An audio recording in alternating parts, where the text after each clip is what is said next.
We no afraid, we no see no one where we afraid of. We no afraid, we no see no one where we afraid of. Yeah, this is Everton Blender, and it's all about the young police from Jamaica. Seeing Young Police Channel. Big up yourself, Everton Blender said that. We no afraid, we no see no one where we afraid of. Blessed love, Rastafari. Yes, welcome to the Jamaica Young Police Channel. To our loyal viewers, subscribers and Patreon member. At the channel, we are a group of law-abiding citizens who believe in the rule of law and respect the rights of every citizen, but not the ones who do not subscribe to such behavior. We do believe in and support preemptive strikes because they save lives. This is a logical conclusion because preemptive strikes save lives and prevent the further loss of lives. We are all about saving lives at this channel. We at the channel aid criminals with a passion and do not want them over here. We do not want your views, your subscriptions, your likes or your comments. Please go elsewhere where the red carpet is waiting for you. Over here, we want you to go to prison or the departure lounge at Madden. Moving on to today's video. Yeah, so you know we always say that always pay attention to your LCD most of the time. And you're looking at a man right now. This man is like a ghost to many people. People who knew him, very rare they would share his photograph because of not only that he was a notorious cop, but because of people who knew him were ashamed to share his photograph because of the way that he exited the force. And even after he had exited the force, he continued his life of criminality. And he's the brother-in-law of former commissioner of police, Owen Ellington. So I don't know if you guys remember when Ellington had resigned in disgrace from the commissioners from being commissioner of police, and then he lost his United States visa. So that is the man who is one of the part to the puzzle. Yeah, man. And the man named is a convicted drug dealer, and his name is Detective Errol Cliff Richards, affectionately called School Boy. Yes, affectionately known as School Boy Richie. Yeah, bad police back in the days. Yeah, so man went from cop to criminal. The shocking rise and fall of Schoolboy Richie. Yeah, man, Schoolboy Richie once respected Jamaican policeman. He was a detective, voted from the police force of fraud. Now he even faced the hacker charges in the United States, this time for drug trafficking. So how he ended up now and was voting from the police force with fraud is that Owen Ellington married to his sister. If you're a thief, nobody can corrupt you to become a thief. So both of them are thief. You understand what I'm saying? Yeah, so we're gonna go in depth into that and let you know the background of these men. And one of the reasons why I don't have any respect for men like Owen Ellington, because they are the ones that love to kill other people who are thieves, but they protect their friends. And the reason why I said that, I used to work at a detective sergeant named Carl Morrison. I have nothing against him or anything like that. And then you have another detective named Dennis Arthurs. So the thing is that both of them were charged for the same offense, same way. They were, caught collecting money. But Arthurs was voted from the force, and Morrison was given the chance to retire. Morrison's money now has been collecting money for years, and he was caught then. I'm telling you, yes, because Morrison is the one that's caught by Ricky Bailey had to run away from Jamaica to England and to Canada, and then when he was there, they killed him. And even one of the person who involved in his killing was one of his pal beer. So I tell you, these people are violent. I tell you. Anyway, so moving on. So I give you some background. After the man, he was convicted in Jamaica for fraud. He and Owen Ellington was arrested and a woman named Bernard. So, well, I'll tell you. So, we'll just give you some context with this man. You know, School Boy Richie. Yeah, so School Boy Richie, a dangerous police, you know. You understand what I'm saying? Him used to drive fear in the heart of criminals in a Kingston Central Police area. You know, them fear him a lot. You understand? So, him end up went to prison, and then the man get to migrate and come to America. Yes. So now it's become even more troubling when you realize Schoolboy Richie or Detective Corporal Errol Cliff Richards went to prison, none other than his brother-in-law, former Commissioner of Police Owen Ellington. Deep family ties between Richie and Ellington add a new layer of complexity to this sordid story, revealing just how interconnected corruption can be within the upper ranks of law enforcement. Richie's decision to protect Ellington, even at the cost of his own freedom, highlight the lengths to which some individual will go to shield those they hold dear, regardless of the moral or legal consequences.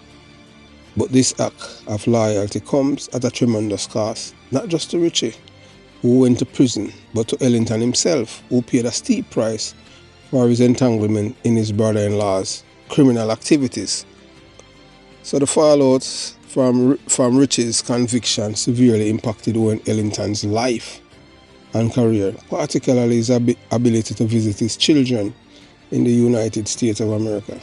As a result of his association with Richie's criminal activities, Ellington's visa privileges were revoked, barring him from entering the US, and thus severing his ability to see his American children freely.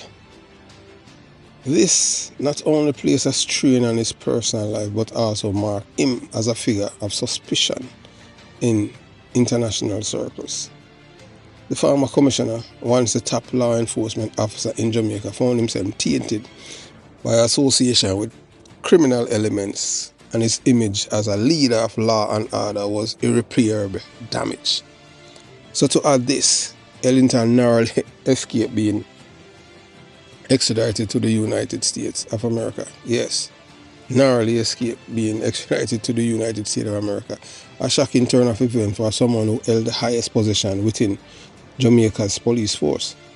The fact that the US was even considering extraditing him underscored the severity of the situation and the extent to which Richie's criminal activities reach. It raised serious questions about how deep the corruption ran, not just within the Jamaican police, but within the family dynamics that protected those at the top.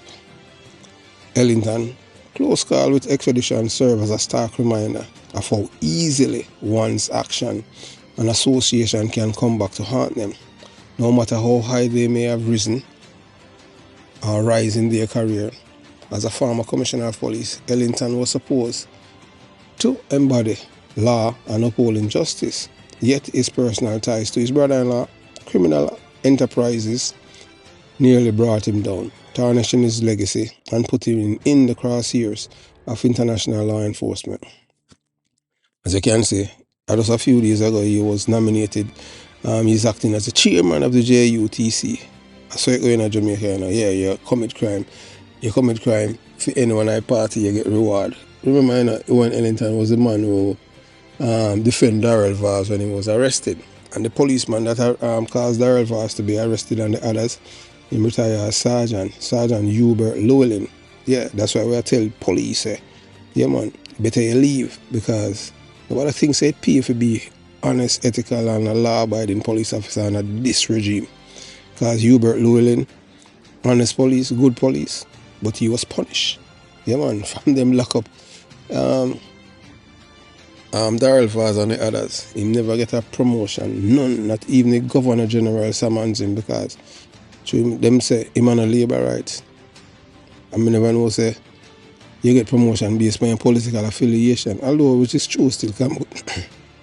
I have been through the same thing. You know, you understand what I'm saying? The amount of time, you know, supposed to get, you know, for you get a medal and promotion, didn't get any.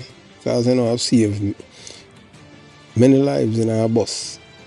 You know, if I was some jumpy police, I could have killed innocent people. And for that, they said that, yes, I deserve a medal. And even, you know, at the time, Michael Manley was Prime Minister. But guess what? That's how it is. Because I was labelled, not although a man born and growing at the belly of the beast. They see me as not playing ball because I was anti-PMP criminal organization. I did not support the movement. Yeah, because I am not playing ball. So moving on. So, as we say, tell you about Ellington and him enterprise. So the scenario brings to the light the broader issue of family loyalty versus justice. Ellington's protection of Richie may have been driven by a personal and familiar bonds, but it ultimately led both men down a path of destruction. Richie's willingness to go to prison for Ellington might have seemed like an act of brotherly sacrifice, but it set off a chain of events that nearly destroyed both of their lives.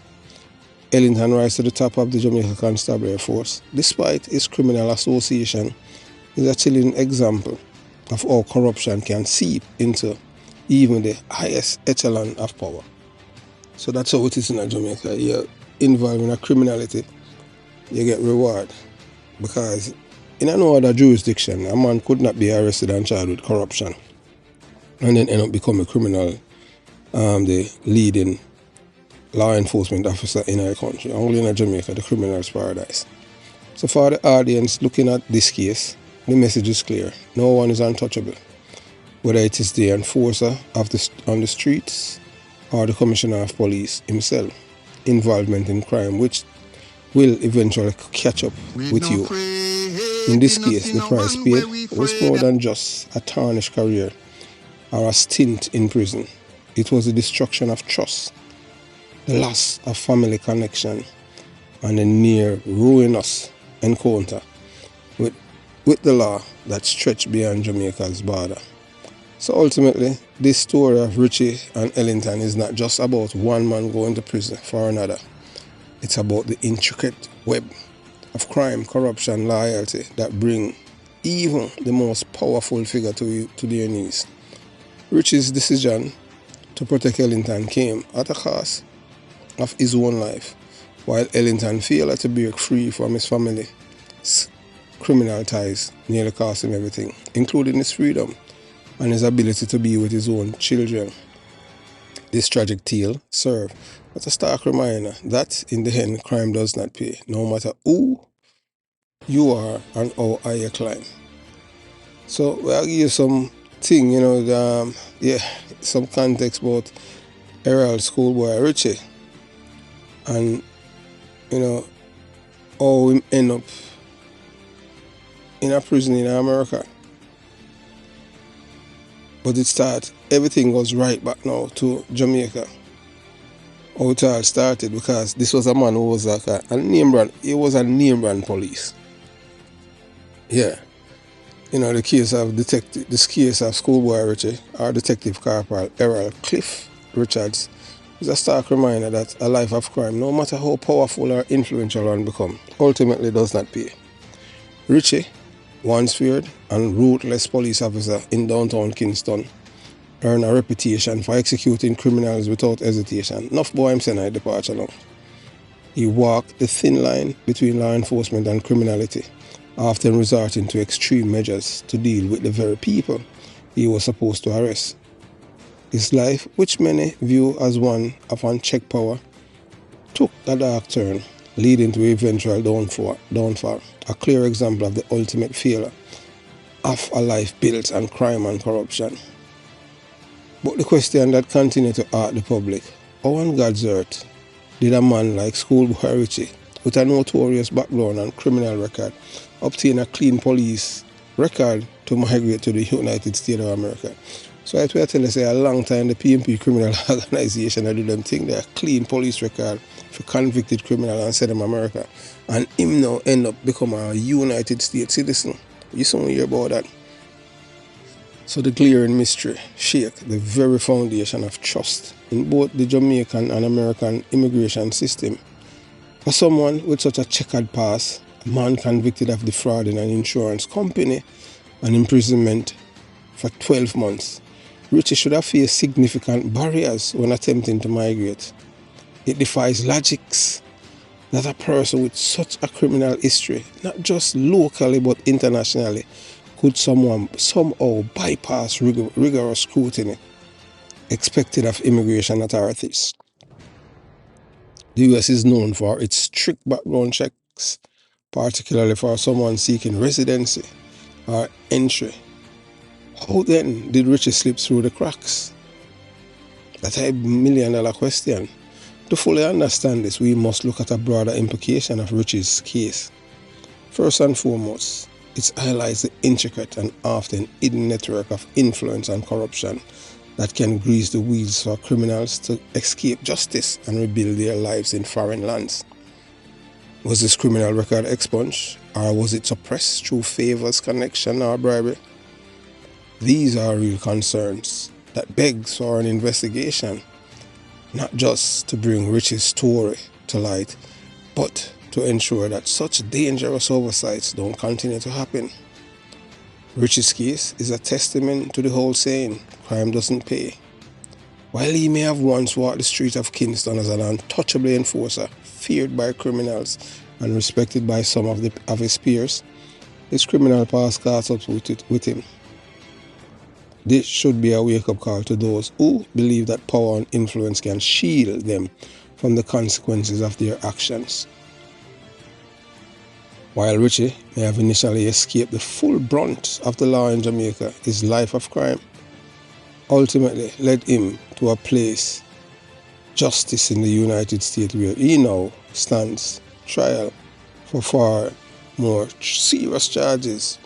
So he was arrested and charged with drug trafficking and conspiracy to import and distribute narcotics. This man was once in a position of authority, and at the time he was at the mercy of the same legal system he once manipulated. So the fact that Richie, how he managed him did have a visa and then him get him permanent green card in the US, then the man get him citizen with a criminal record in Jamaica, only serves to highlight how easily a corrupt system can be exploited by those with right connections. It leaves ordinary law-abiding citizens ask how someone with such a tainted past could slip through the cracks when others with far more legitimate intentions often struggle for years to clear background checks or gain the opportunity abroad.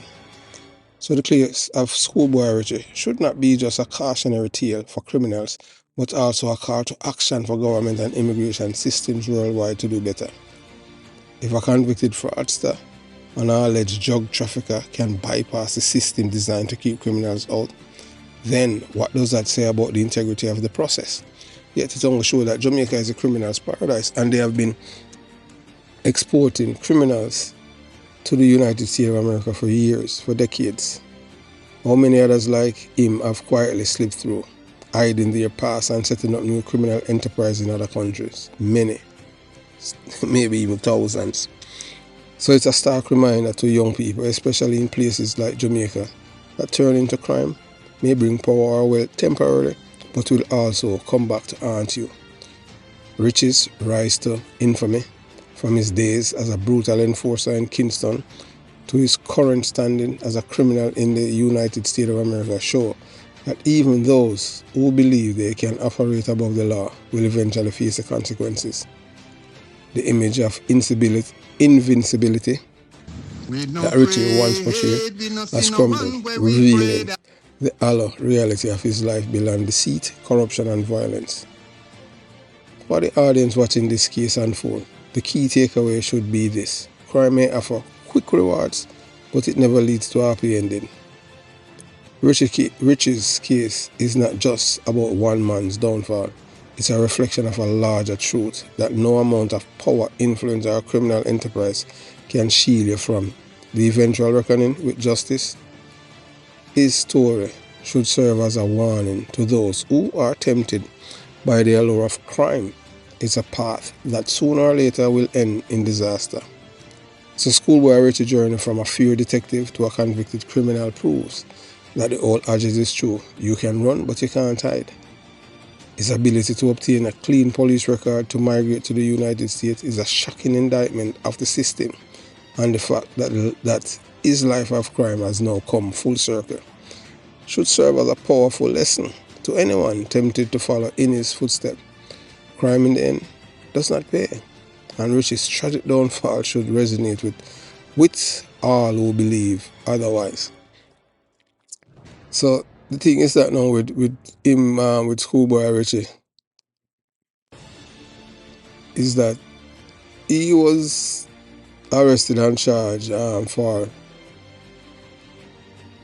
fraud, insurance fraud. When it come on to so this is what happened now with Schoolboy Richie. He was kicked out of the police force after being convicted of fraud, and he was arrested. And he faced the United States courts and drug charges. Errol Cliff Richards, who once ruled the street of downtown Kingston under the moniker Schoolboy Richie. He had faced in a United States District Court in Southern District of New York and charged of conspiracy to distribute narcotics and attempted conspiracy for narcotics importation, exportation. Court documents show a sealed indictment was entered. So the indictment was unsealed, and Schoolboy Richie and his co-defendant Ronald Mohammed Noreen Badlow waived pre-trial report proceedings. So the court gave the prosecution time to complete a discovery, and the date for pre-trial was set and everything. And Schoolboy Richie eventually them attend a meeting. So this is how the FBI and the DEA trail them. Schoolboy from at least 2012 in Colombia and elsewhere, Schoolboy Richie, Mohammed and others, known and unknown, intentionally unknown, did conspire, confederate and agree together with each other to violate narcotics law in the United States. It is further alleged that on or about October 25th, Badlow attending a meeting in Bogota, Colombia, where he and others discussed the transportation of hundreds of kilograms of cocaine from Venezuela to US, with a portion of the cocaine to be shipped to Canada. So the prosecutor further charged that in January, Schoolboy Richie and Badlow attending a meeting in Trinidad where they discussed the importation of hundreds of kilograms of cocaine from Mexico to the US, with a portion of the cocaine to ship to Canada. So I government this work and I don't know. So according to court documents, on or about February 14, a conspirator, not named as a defendant, developed approximately 109,000 to another individual in New York as payment for approximately 20 kilograms of cocaine. So the prosecutor have asked the court to allow the forfeiture of property the two accused may have acquired from their drug dealing. Schoolboy Richie had faced the local court system in Jamaica in 1996 when he, his girlfriend Janice Bernard, and then Superintendent of Police Owen Ellington were arrested and charged to defraud an insurance company of $450,000. So that's how Schoolboy Richie went to prison for Ellington. Ellington was free on a no-case submission at the end of the Crown's case on September 10, 1998. While Richard and Bernard were convicted of defrauding the insurance company. They were each sentenced to 12 months in prison, which they served after they lost their appeal in 2001. Ellington sued the government to recover damage for alleged malicious prosecution. He contended at the time that the arresting officer, acting in the course of his employment maliciously and without reasonable and probable cause, laid the information against him. He argued that the arresting officer ignored the fact that there was no evidence implicating him in any conspiracy to defraud the insurance company. And when he was charged, it was patently clear that he had an he had invested his legal and beneficial interest in the car at the center of the controversy from about April 1995. The Attorney General contested the lawsuit on the grounds that the prosecution was not malicious and contend that there was reasonable and probable cause to effect the arrest. And the then Director of Public Prosecution had ruled that Ellington, Richard and Bernard should be charged. Ellington was not successful in the lawsuit but had been freed of the criminal charges in the earlier case. His meteoric rise in the force continued, communicated in his appointment to the job of top cop in 2010. So the National Security Ministry announced Ellington's retirement, citing his desire to separate himself from the force ahead of upcoming Commissioner of Inquiry into the deadly 2010 operation in Tivoli Gardens, West Kingston, as well as to allow the Independent Commission of Investigations freedom to probe allegation of death squad within the force, signaling the end of that tenure. So SSP Ellington sues the government after aftermath of car fraud in 1996. Yeah, so at the time he was the senior superintendent, suing from the Gleaner, the government to recover damages for alleged malicious prosecution following his arrest in 1996. So Ellington contended that on December 12th, Assistant Commissioner of Police Osborne Dyer, acting in the course of his employment maliciously and without reasonable and probable cause, laid information against him. As a result, Ellington said he was charged jointly with Acting Corporal Errol Richards, also called School Boy Richie, and Janice Bernard, Richards' girlfriend, with conspiracy to defraud Jamaica General Insurance Company. He was free on a no-case submission at the end of the Crown's case. On September 10, 1998, he contended that AC Dyer ignored the fact that there was no evidence implicating him in any conspiracy to defraud the insurance company of 5 Duke Street, Kingston. He said when he was charged, it was patently clear that he had invested his legal and beneficial interest in the car from about April 1995. So he must say, boy, I went and them charge him now have nothing to do with the vehicle again, and provide with valuable consideration by Janice Bernard. In exchange, he delivered to Bernard the certificate of title and other documents relating to the car. He said that Dyer ignored the fact that at the material time he had no insurable interest in the car and Bernard was the sole owner. Well, hey, if I saw be a case on them thing there, if him get the car and his name is not on it and him not insurable, all them for charge him with conspiracy. Well, I don't know how him come by that. So you saw, I tell you, how the media can make an innocent man guilty and a guilty man innocent. So all of this now was really a way of really derail him ascending to become the Commissioner of Police.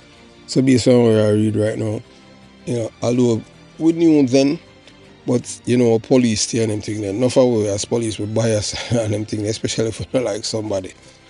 So although his name was no longer on the title, it's because of his connection with School Boy Richie and the woman. But to prove conspiracy, you have to have evidence, and there was no evidence in our case. Although him charged, so the reason why them charge him still for dishonesty is because they want to make certain that he did not rise to the rank of the Commissioner of Police. And he was suspended from duty pending the trial. He said he suffered mental anguish, his reputation was seriously tarnished, and as a result he suffered loss and damages. The Attorney General contested the lawsuit on the grounds that the prosecution was not malicious and contend that there was reasonable and probable cause to effect the arrest. And boy, between me, although me not check for the man and them thing, because as me tell you already, him protect him friends and persecute him enemies. Yeah. Even but then, although you read it in a paper, in I observe, some things they never got in depth. So, so you can see definitely that this case with him, with Ellington, was they will deliberately do it for derail him, for not make him become Commissioner of Police, to make him career tainted. the same charge with dishonesty. But there was no evidence still to prove it. Only thing is just because guilty by association. And that was wrong, you know. You understand? And Dyer did lie in a court to one of them thing there. So that's why he was free. You can't do that to people and them thing. Not because you don't like the man, but it was done by Francis Forbes still though, the former commissioner of police. Forbes never liked him one bit. You understand? Because two of them did know each other and Ellington did bright. Ellington is a bright brother, you know, but him corrupt, you know, that's how I think with him. So that's what them use. Them use that way, you know, to mess him up. So the evidence was given at the trial and that the Ellington purchased the 1992 Toyota Corolla motor car and lent it to Richards, who reported it to the police. Who reported to the police on August 24, 1995. The car, along with a firearm and other items, were stolen from his house in Mount View, St. Catherine. The insurance policy had expired on August 23, 1994, and Richard, after reporting the car stolen, went to the office of Jamaica General Insurance Company and renewed the policy to expire August 23, 1996. On January 15, 1996, Richard went to the insurance company and requested that the policy, which was in the name of Janice Bernard and Owen Ellington, be transferred to Bernard's name alone. Bernard made a report to the National Stadium in April 96 and the said car was stolen while she was at a football game. So they must say, boy, may I tell you.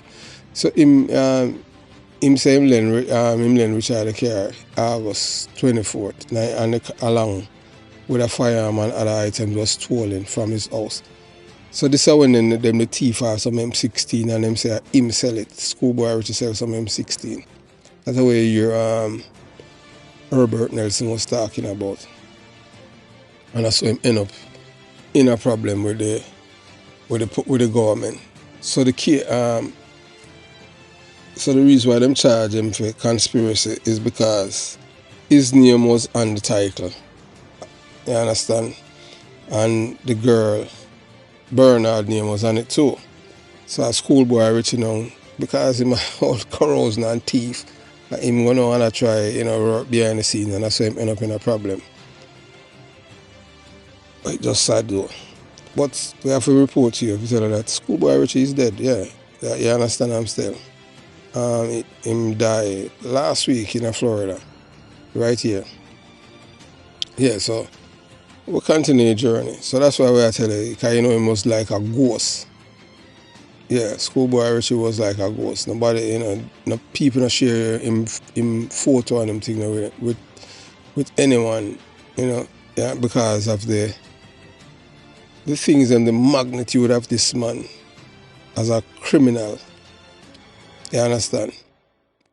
So it goes to show you, you know, so the case of Errol Cliff Richards, also known as School Boy Richie, is a profound example of how a life entrenched in crime eventually collapses under its own weight, no matter the statute or influence one might possess. Once a feared and respected crime fighter in Jamaica, School Boy Richie, yeah man, you know him spent 10 years in an American prison. 10 years. And his downfall, you know, stem from his involvement in massive cocaine importation conspiracy that aimed to traffic large amounts of drugs from Mexico to Canada, passing through the United States. Richards, who built a formidable reputation as a no-nonsense policeman in downtown Kingston, fell into the very criminal network he once pursued. Instead of upholding the law, he found himself deeply involved in drugs trafficking, conspiring with others to move over 5 kilograms of cocaine. So you know him plead guilty in the United States District Courts and him got 10 years of prison. So for many, the idea that School Boy Richie, a former officer who was once feared by criminals in Jamaica, would end up entangling such an international drug syndicate is a shocking reminder that power without integrity can lead to ruin. Just remember that. So him standing in front of the magistrate, Judge Sarah Netburn, and Richards confessed to his crime, stated that within the period of time allegedly in the indictment between 2012 and 2014, him say, I agree with my co-defendants and others to import the import and possess with intent to distribute more than 5 kilograms of cocaine. His willingness to engage in such a dangerous criminal enterprise shows the extent of his fall from grace from law enforcement to lawbreaker. Had Richard chosen to go to trial, prosecutors have overwhelming evidence against him. The government had gathered extensive material, including recordings of his conversations, telephone calls, and testimony from confidential informants, all of which painted a vivid picture of his deep involvement in the conspiracy. The evidence made it clear that Richards had played a central role in facilitating the cocaine movement through the US, with the goal of distributing it into Canada. In addition to his prison sentence, Richards agreed to forfeit $200,000. At the time, it was 25 million Jamaican in cash, which was seized during the investigation. This loss further illustrates how a life of crime ultimately strips individuals of not only their freedom but also their financial gains, often leaving them with nothing to show for their illegal endeavors. So you know that he was them housed him at Pensacola Federal Prison Camp in Florida, and he was released last year, March 4th, 2023. Yeah. Him get special, them make special accommodation for him to serve his sentence in a facility that will allow his family who live in Miami area to visit him. Yet even with this small mercy, it is impossible to ignore the tragic irony of a man who once wielded authority and fear now he was behind bars, with his life reduced to a number in the prison system. So Richard's fall serves as a clear and potent warning to those who believe they can escape consequences of living a life of crime. It illustrates that no matter how powerful or untouchable one might seem, the law will eventually catch up. The fact that he once upheld the law only to later break it in such a catastrophic way makes his story all more poignant. His decision to immerse himself into criminal activity rather than using his second chance to turn his life around is deeply sad. A reflection of wasted potential and devastating consequences of choosing crime over reform. School Boy Richie case is a cautionary tale for both those within law enforcement and those who walk on the other side of the law. It shows that no matter how deeply you are entrenched in power, crime does not pay. In the long run, his story is a stark reminder that the choices we make define our future. And for Richie, the path of crime led to not glory or wealth, but to a prison cell in Florida, stripped of freedom and reputation and dignity. Yeah, so as we say, and for whenever I work with him, we know the man. When he wasn't friend or anything like that, because this man was a known criminal in the police world. He as a detective, we know that. The man used to rob people, them drugs and all of them things. And the man did brutal still doing it.